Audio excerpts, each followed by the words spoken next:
Yeah, so I wanted to talk about two countries, Iran, and I want to talk about Russia, even Saudi Arabia. Now, these countries rely on their oil exports, okay?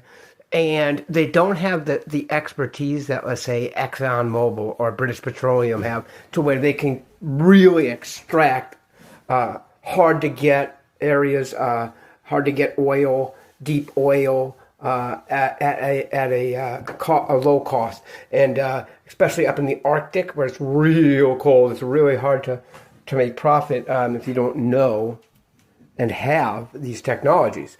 Now, obviously, Russia and the West have had sanctions levied upon Russia. So what happens there is a lot of the big oil companies that I just listed had to leave legally, and they did. There's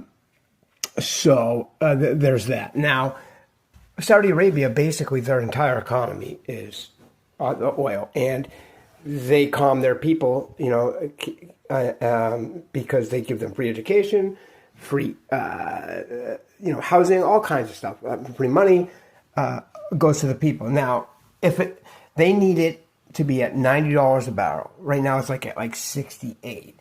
If it's 90 or above, they're going to make money. But if it stays below that amount is where, their break even is 90. Now, different parts of the world, different difficulties. You see what I'm saying?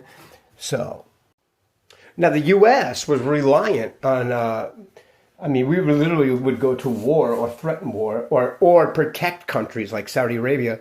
We had to deal with them, the petrodollar, and they would sell and buy everything with the dollar. But also, we had to protect them, from other Arab countries in the region if they were invaded. So, and to sell defense equipment to them, which we do still. But they're not needed because we had something called the shale revolution over here. And also technology comes into play here because at first you would frack, you would go down, you'd break up the rock, gas would come off. It was pretty expensive. Profit was hard to acquire from. But then they started running pipes sideways, and they were getting good at it, and real good at it. And they kept going. And these things are going a mile or two, sideways instead of just straight down. So you'd have multiple wells doing that. So we don't have many refineries. The refineries we have does a certain type of crude refinement, but we don't have